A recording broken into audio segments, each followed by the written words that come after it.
ropafadzo chii inouya sei, unoiona sei, unoigamuchira sei. Zvakanaka kunamatira kuti Mwari ngavakukomborere, but zvakanaka kuziva kuti gomborero racho unoreaccepta sei, rinouya sei muupenyu hwako. Kune mateta zvinotunyota nemvura yacho. Ukaramba neyako ubva waziviswa kunzi watorusa imwe. Zvoti Jesu paanouya achigara patsime, rimwe tsime futi ragara pamusoro perimwe tsime, nokuti iye ndiye tsime reBhuramenyu. But obva asvika agara pane rimwe tsime, but nokuti munhu haana meso emweya, akavarira kuda tsime raJehovha asiya tsime rekudenga. Type yevana vanhu ndakavaona, they talk much about church and less about Jesus. Masystems evanhu ndo avanonzwa kuti yes, vakataurwa Kristu havako. Tsime rekudenga harina charinobata maari, anoda rekuna Jacob. Ende rekuti kana season yako akupisa, water table inoshifta. Ende chero auya patsime apa akada kukanda zvaanokanda, anoriponuta, anorikanganisa. People of God hear me very well. Chinhu chinonzi blessing chiri kuita pass by paupenyu hwavanhu vazhinji. Vachitopinda mucloset, Mwari ndirangarei, Mwari ndikomborerei, denga richishava kuti makomborero esai. Hama dzangu Lot haana kusvikirwa nevatumwa pamba vakanoka kuti please tava kuzonaisa moto, unoda kurara pano wawanirwa nyasha. Akanyengetedza varume vanga vashaya pekurara paCity Square, akati handiri kumba kwako. Ndopa akatozoudzwa usiku kuti tinoita zvemoto tsano matoita vake. Mangwana kuseri munhu wese kumhanya, pane moto uchauya pano. Imagine vatumwa vakapinda musoto munogomora shedzera kuti mangwana moto, tivateiwo zvakanaka, unotsva tivatei mushi. Lot haigona kuvawana, vaitorwa nevanhu vari nani. Saka tinonzi blessing is an open door for anyone ane spiritual eyes to attract, to know and to know what to do.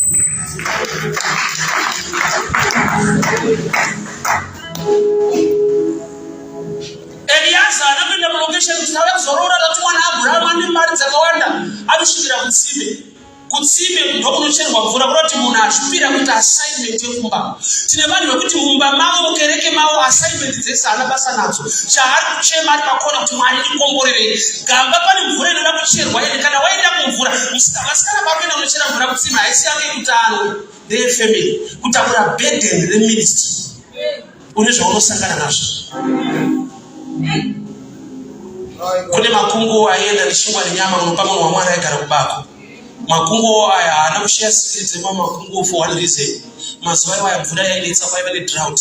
Saka muprofita aigara the only place yachurch of Brook yanga ine mvura bedzi. Saka pai makungu aiti akaendesa nyama, aibva aona kuti mvura iri pano, onwa mangwana uya futi nenyama. Because vakangoshiya secret iyo mvura inopera.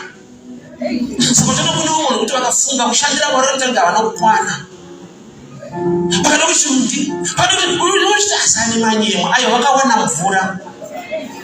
Vanhu vada kushaya blessing iri hidden. Ukazviziva, unotomirawo ukatoitawo. That's why Jesu mukadzi Samaria haana kutenda wakaomera, akati dai waiziva, only if you knew. Hama dzangu kusaziva ndo challenge. Blessing inogara iri available, iri padhuze, iri pachena, but kazhinji pacho inouya iri assignment. Lot kusvika pekuti Bible noti he insisted, akavagombedzera akavanyengetedza. Blessing pane painoita nharo so. Zvekuti yakuda vanhu vanoziva kuti kana kuri kushandira Mwari, kana zvikaita nharo ndiri pano, basa rinofanirwa kuitwa. I always tell people, Mwari wavani pamudzimai wangu, pandakapfimba mai vava vakanditi kwana. Apa tane vana 3 nakwana iye.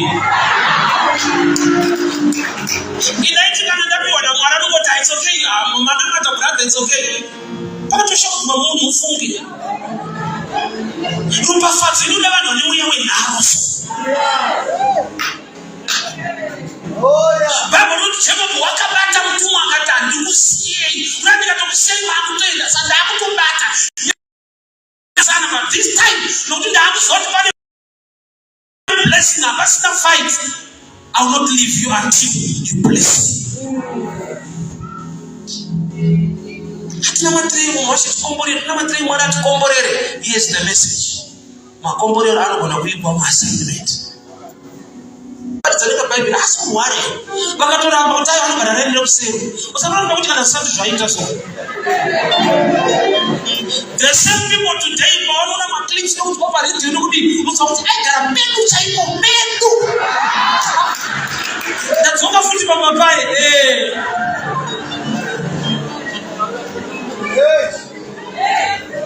ropafadzo payanga yakatakura assignment vakaramba kuassociata, but payamshowa the blessings vakuti ihama chaipo.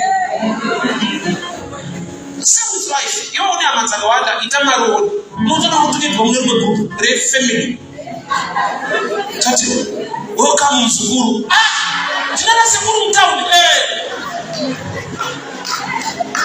ndo vanoti munhu blessing haina basa kuti vanhu vakufarira. Iye akakufarira, iye akakuda ukaita zvaanotaura. Ufunge Eliaza haana kupfimba munhu akangoliga marriage mukusiva zvekuita. Same with Moses. Unoziva Moses ndiye wani munhu muBible asina kuroora nekubvisa roora, akaroora nekugona fight. Vanasikana vaJethro vaichera mvura ndokubva vatanga kudziviswa nemamwe mashepherds. Moses ndokubva apindira akavadzinga vakachera mvura vakaenda kumba. Baba vanobvunza kuti koenda makasika zvakuna blaza atibatsirawo kuti mamusire ngauye kuno. Achitouya ndokubva apiwa siporo kuti ave mukadzi wake. Chakamupa marriage fight kupindira dzevamwe. Iwe manje uri muzezuru unoti yemumwe haitwe sei? Hairambirwi sadza. Saka utonomira kusadza racho hapana. Bhozi rako rakavigwa mune rake.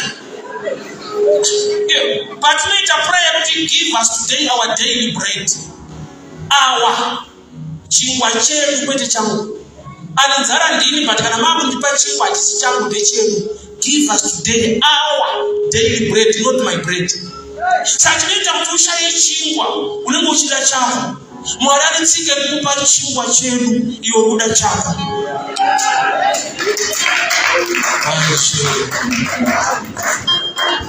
Mwari kuti vakakuona vanoda kuti uye blessing to others. We are blessed to become a blessing. So if a blockage to blessing is selfish motive. Unofunga ine ropafadzo yacho kana Mwari vairisa pauri. Mwari ngavaone uri answer muupenyu hwavamwe vanhu varoda kuita reach. Be a vessel. Ukava a vessel God can use you. Mwari ngavazive kuti mari zhinji ukaibata dzimwe nherera dzinofunda. Vanovhura masuo mazhinji nokuti vanoziva kuti ikauya muruoko rwako kune vafana vagona kuenda kuchikoro nekupfeka. Blessing is for selfish gain or motive. So vazhinji vedu that selfish motive kana ikaramba irimo titori a blockage to the blessing yacho.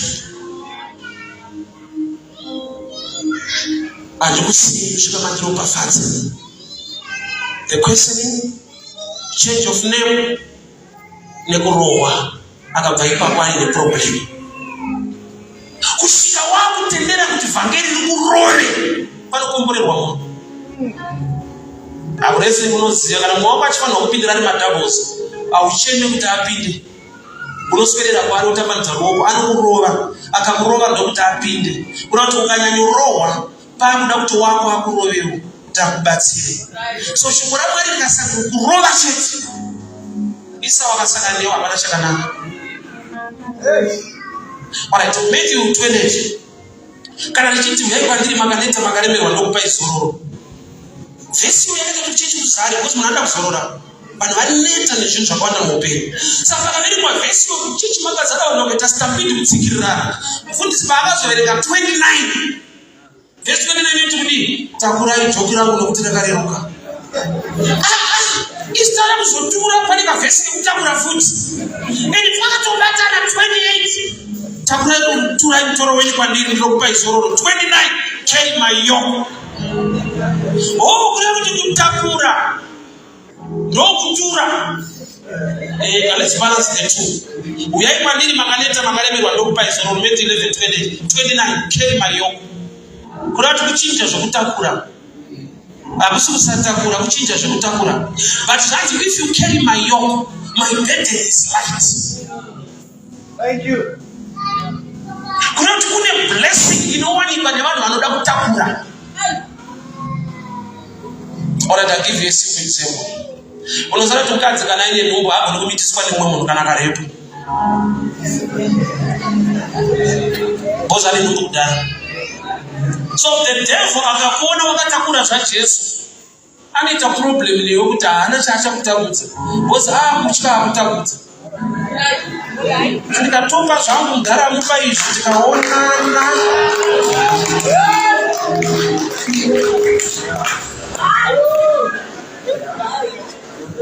So blessing yakavigwa mubhedheni yaunotakura concerning the things of God.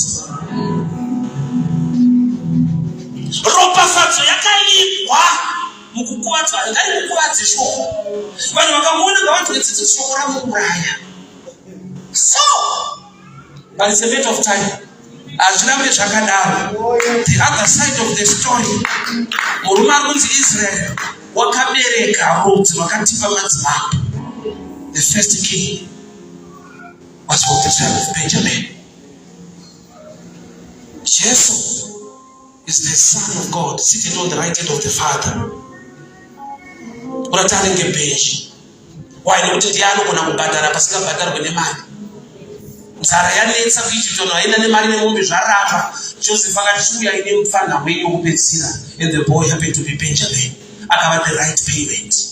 Mwari ngaakukomborera kusvika palevel yekuti mari yacho usina, nzara haikurove, waino anokupa imwe provision. Mwari ngaakupe imwe favor yekuti zvimwe zvinhu zvaunoti izvi hazviwanikwe nokuti ndinotambira shoma, but iwe wacho hausi kushoma, une nyasha zhinji.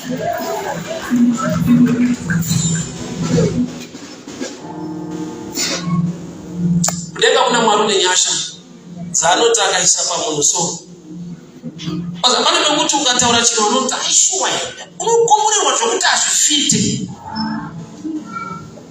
Unotanga uchafamba nemapepa kuti zvandikutaura neizvi mapepa acho uzanoti shuwa zvinoita shuwa. Ukaona vanhu vasikugutsikana kuti shuwa ndozvoreva gospel. Gospel means too good to be true. Kuti Mwari anoda mutadzi, too good to be true. Azviite, but izvozvo wakadai nyika nekudaro. That's the gospel. So blessing ikauya pauri haifite, ende vanhu vanotoshaga kuti ndautisimbisa hazviite izvi. Ndimauve akaita zvinodai so. Shuwa. Unozouya ukroyi borodo shuwa. Utase munhu achakuitira izvozvo musavata. Ende mudhari akatondiudza kuti chechi yedu yeSeventh Day hatiwanzotenda dzimwe chechi dzese. Asi Mwari vatiri kusoti. Mwari vedu ari beyond zvemachechi ka. Yonofana Mwari anopinda chechi. Aiyo, Mwari anopinda vanhu. Vanhu vanopinda machechi. Rabu rinoti miviri yedu itemberi yaJehovha, kwete chechi yedu miviri yedu. Ane vanhu vake Mwari vaanotaura navo zviri beyond denomination. Jacob pachake akablesswa, haana zvinhu zvaakatambidzwa. Iko kubva achikamhine baba akanzi you are now blessed God. But vakatanga kumuona anakuona blessing. Kana blessing iri pauri, kune vanhu vanogona kusaiona. But it's a matter of time. Anonga kuti you are blessed zvauri zvezvizvi. But inyaya kuti pasati paane zvinhu zvinoita kuti vanhu vanogone kunongedzera. But chaunofanirwa kuziva ndechekuti kana Mwari vakutaura kuti wakaropafadzwa, inomanifesta ropafadzo. Pane zvichakudatika zvichaoneka zvotoona kuti saka paaitofamba achienda murodhi ndoko zvaisvika. Vanhu vanogona kusazviona ite certain season, but chandinoziva murume anonzi Jacob kana aita encounter nedenga pane zvichamanifesta muupenyu hwake. Handiziva ndikushumira, but pane zvichaitika muupenyu hwako. Continue to serve and worship God. The blessing is on you for now, but the blessings will surround you later. Pane zvichakukomberedza zvokuti vanhu vatati chokwadira koma pane paunozvisunga kuti ndine. I remember one day chakutanga kuita ushendeke around 2014 ndaenda kuEthiopia. Unenge uchingozvisunga zvokuti utora futi atlas wotarisa mepe pakwandiri kukona unotanga usiriwe. Asi kune vanhu vaite muchinda ari kuenda kurodha vanoziva kuti tichapfuura nekuEthiopia. Vaingona chienda pana first. Vaingona chienda pana first. Vanoziva kune kuchapfuurwa nako. Kana blessing yako manifesta, unopfuurira pavaikuona wozokuona ite certain angle. There's a joke I let out iri pa WhatsApp. Ndipane chinda kanona kuya kota kanifundza ka2 ndimfundise kuperekedzana usatanga usimo kuenda usatanga munatimono chiparidza paroad afuwa zingezve kuroad anifundza ka2 sasa unowashe right uruperekedza wana ndikutenda ufuki azvifite kuna umwe usingataikuenda kundege ndajaira ndine nemapushi handisa kuti chinoita mari inomoza kuti ndechikuenda chiti chinonzi blessing chinorarama mumunhu. That's why Samson nyama vakamugera musoro chavasina kubvisa relationship yake neMwari kumusoro. That's why the last miracle yacho anangotrasta kuti ndine malopse akati God Mwari ndipewo simba zvakare. That's why I chose to differ. Samson anakudza vanhu chokwadi pakati simba rinobva mubvudzi. Simba rinobva kuna Mwari. Anga akaita sungano naye nenyaya yebvudzi. Because if inagere wanoita zvinoda simba. And to me what shows ndezvekuti chaika kuti vamubvunze kuti simba rako rinobva kupi isaine kuti anga akaonda.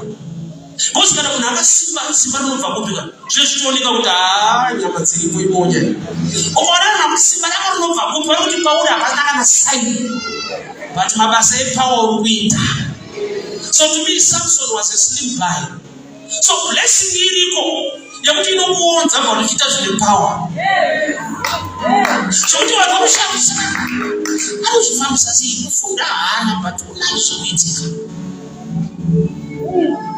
Pane zvinoachivhwa nevanhu vagona kuita zvimwe zvinhu but pane zvauchaachivhwa nokuti nyasha dzinokukwalifayisa kuita zvinhu izvozvo.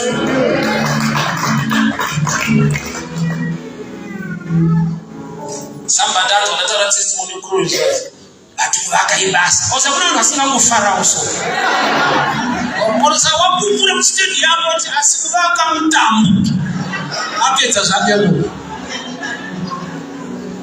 Ndikati wandiri kushumirawo manje anozviziva kuti handingakwanisi saka munhu haakati yaise stendi yakazoti aiwa I know kuti waka kunorema I will do it for you.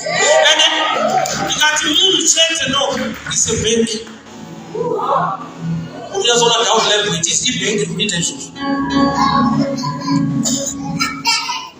Leo utasanya kuti uCovid ndakaona Mwari. Ndara yakatichedza ane bank shoptown akatichedza kunzi bamunini Covid unofa unoda kuswirwa kuna vanhu. ATM kadi iri. Saina mapepa na secretary waamshatu mepanda pa payroll. Tabila salary kubenki flasha kubenki kumadza muti.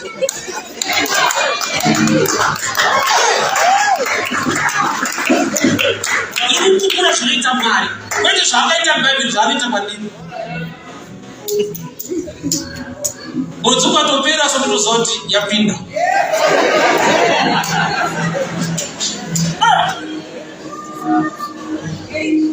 Anizoti vanoshanda sei but tinongopiwa kuzvinhu.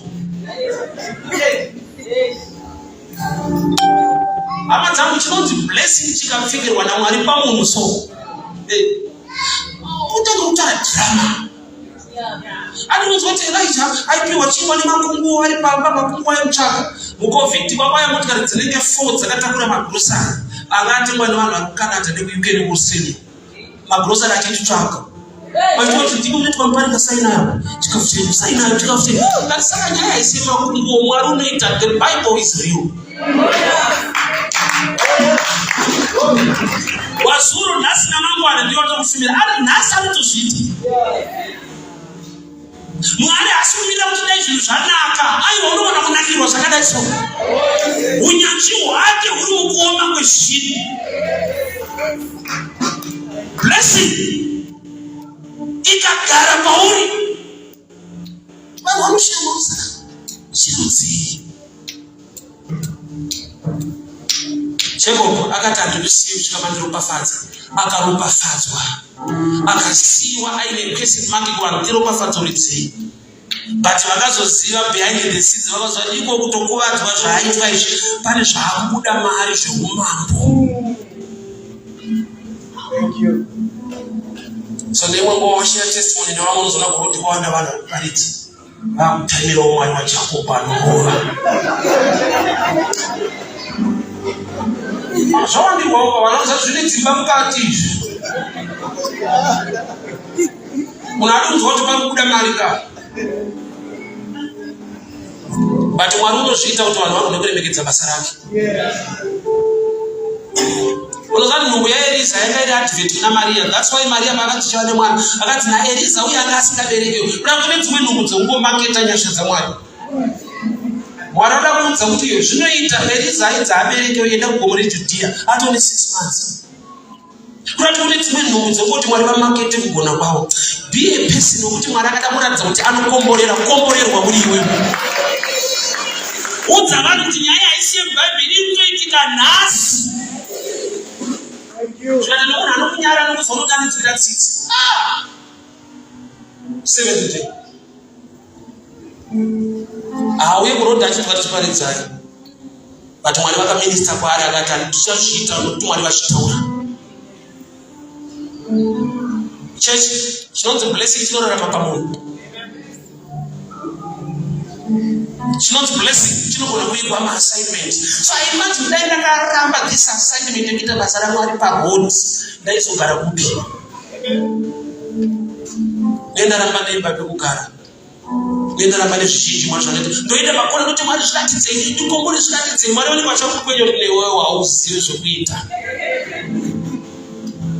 Unoshamisa zviratidzei, unokwenda unoshamisa kuramba assignment. Zvingani zvawaigiro uchiti Mwari vachakuona chete zvandite but Mwari ndirakarire ndiitire zvakati. Blessing ine tsika yekupfeka jacket rinonzi assignment. Saka chona vazhinji vedu we are not coming across my blessings. Secret iripo ndekuti takaignore chakauya chakatakura blessing yacho. Eliaza uya akatakura gold oti vada kunorwa goridhe tinaro anoviga goridhe kuseri kwengamera dzine nyota.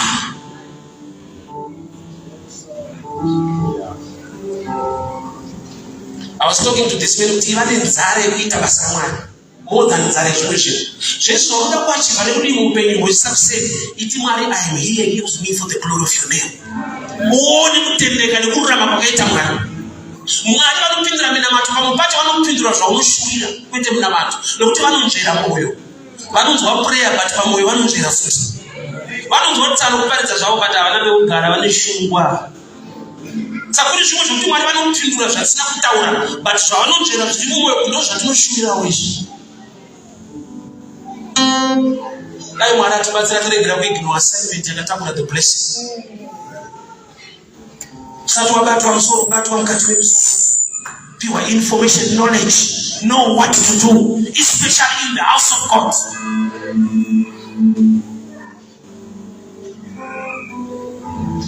Kuna mwana akasvika pakufa guva rake kuti Jesu ngaapinde muguva rangu. Chinhu wani chakagonekwa nemurume azvaita kuti afe pamazuva iwaya. Why? Nokuti muguva make matopinda Mwari, ari kurojesa Mwari guva. Saka denga rinofanira kumuprotecta nokuti akangofa Mwari akutobuda kutoshaya pekugara.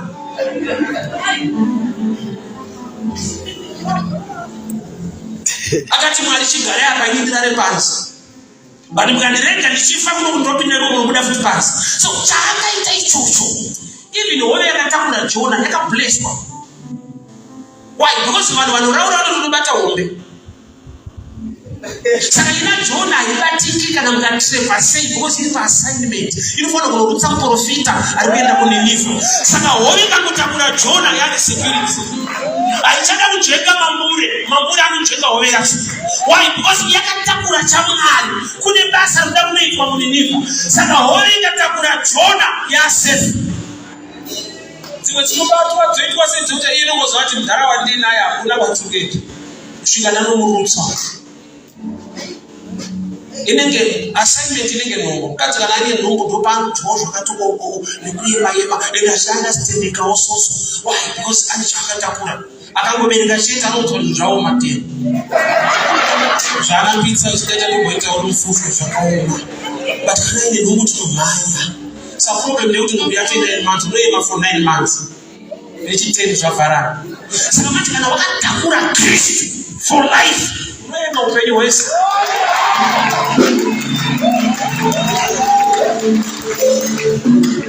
fundiswa pa level yekuti so long life another kind of life. So wait, the God kind of life. Cheta chikuru kufema umokacho kufemereta unatafema mushi epaka nanga ni ropa fatete ovo vese vanoimura nakwati maya vane assignment yavasina kuignore yakavalita mublessing ndakati varume ndaifanira kunge titenga nguva ushingika todzidza kubva kune madzimai vanoziva kukosha kwokuva nefamily kwokwanirana but ane vane statement yekuti zvarinorwadza but havasiye anovatidza havasiye kubereka kunorwadza ane imwe makati kudimo kubereka kunorwadza ane imwe type yakamaster genius kunorwadza but unenge wapinda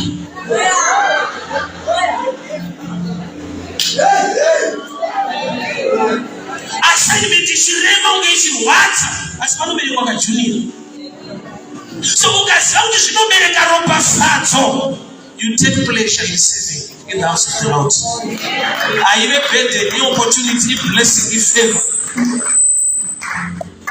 Why? Because Okasaita, anyone who knows it now. Not regarding the testimony. Not to the sun young by incident in Chatwam. But the chief market is our own church. Dracoma, they will be the one to know to people. She is having to us in the other comesa. I mean, I can do ndazvinzwa takati Mwari muchato uri kudiwa vanhu havasikuda Mwari ndobva vareisa 1 person from UK akasenda mari yemuchato yevenue and everything ndobva aflya kuuya kuzoatenda muchato wacho uchipera ndobva adzokera chandakazoita muchechi kuvazivisa kuti munokoko kuzodya zvese zvavo akakoka chechi muchato wako kuvakoka kwete kuti vakaronga nekuita anything kuvaudza kuti hamuna zvamunoita chenu kudya chete nekutamba 1 person from UK and no first time uchitoonane naye face to face akati sasa kusvika paleve kuti mufundisi macheni icho chamuda kuita sendai bhiu racho kuno famirai venyu chikafu zvechi itai ndaitoseka ndichodzawo kuti ndozoona kuti muchato wakaoma ameno but niwangu wakapfasingaiti bocha chakaoma pandiri kungofambira kuti venyu ndokuoma kwachino ari kuchatisa ubva atoflya wouya uchatopera ubva kuti thank you pane kuti nini mutendera ubva kuti maita ini akwini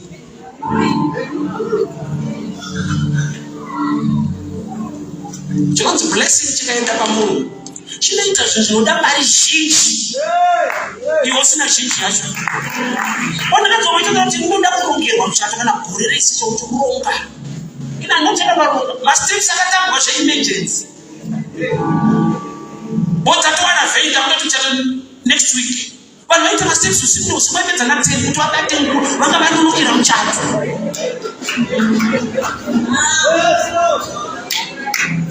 Mwari wandiri kushumirayi ariko pachigaro izvezvi nyasha idzodzo anadzo. Sometimes good to testify kuti vanhu vazive kuti Mwari anotoita zvinhu nhasi asi zveBhaibheri chete ndazviona ende zviri kuoneka.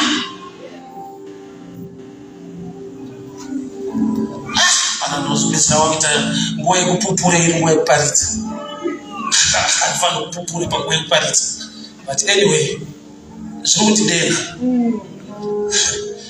One day ndaenda mutauni kutenga maspare parts emota ndapamwe mudzimai mari ari kutsvaga kuti mabhureki acho ari kubva murume achada kubva apita zvikanzi dzororei munhu mari yake mufundisi taurai zvese takure kuyendi uringoda 20 liters yeoiri netumabhureki wobva watakura bhegi rakadai so onzi pese pachada mota service ndini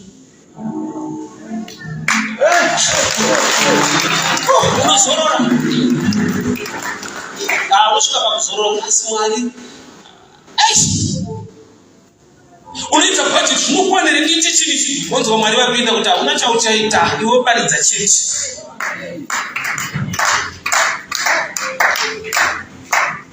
COVID wanakwidza marento wanawasi kushanda kouya uya kubva kuLondon saka fundiswa kuti ndondikomborera ndopinda hangu That reformed dribble. But so come to Comborero.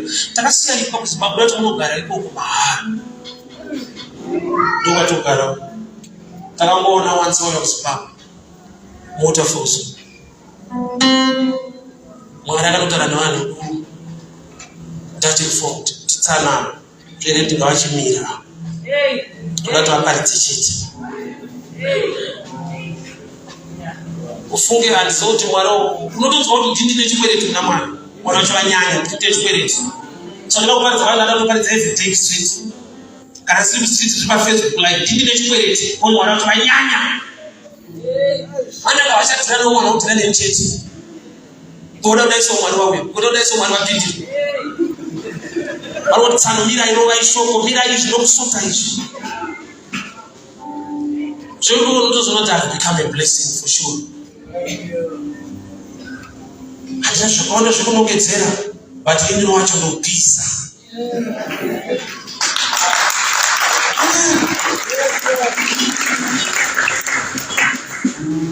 Amadzana tinonzi blessing chinorarama pamunhu but chizhinji chakavigwa maassignment. Usarwadziwe kuitira chino Mwari, usarwadziwe kushumira Mwari. Vakatendeka vanhu vanogona kusakutenda but Mwari wakatendeka. Vanhu vanogona kusakuappreciate asi iwo Mwari pachawo kana uchiita zvokuti uri kuitira Mwari kwete munhu. Kana vanhu vakasaappreciate ziva kuti uri kuitira Mwari wakatendeka. Hama dzangu kutendeka ndosaka atitendera murume uchamupiso munhu akatendeka zvekudaro Mwari yeyu. Hakusiya wakadaro ane nyasha dzinotyisa dzekuti akati dzikaiswa pauri Jacob wakakomborerwa zvokuti aida kumurova akamutsvoda. Enemy inopedzisira yakudzwa kuti I need to do something good for you. Waita encounter nedenga waitendera kuti rikurove. Denga rakandirova zviko zvangu semukomana rikandisiya ndangomufundisi. Vamwe vachiti waimutitamunda kuita madhireni nekuzodaiso. Ndiri paassignment ipapo. The blessings. Ndokumbira tisunge tina mati. Vati ndimuudze kuti vanozviita nanhasi. Ndokutendeka nekurova kwaMwari kwandakupa sekuchakupa mangu. Chiri kurwa newe mimba yaMwari chakauya kuzokurwira. Usatarise vanhu kana kubvunza kuti vanhu vanoti kudii. Kanyika yatiri economy yacho yakamira sei. Economy inosustain life yako is the economy of the kingdom of God. Economy yakatarisa pamusoro life yako kana uchishumira Mwari haibatwi nezviri kuitika munyika izvi.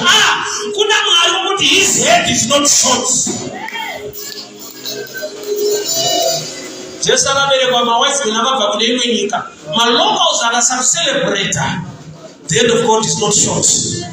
Malocals akasada kuappreciate zvaunoita muimba yaMwari. God can raise people from somewhere. I want us to pray tonight. Namata uri pauri papa kuti Mwari ndishandire ndiite chiropafadzo.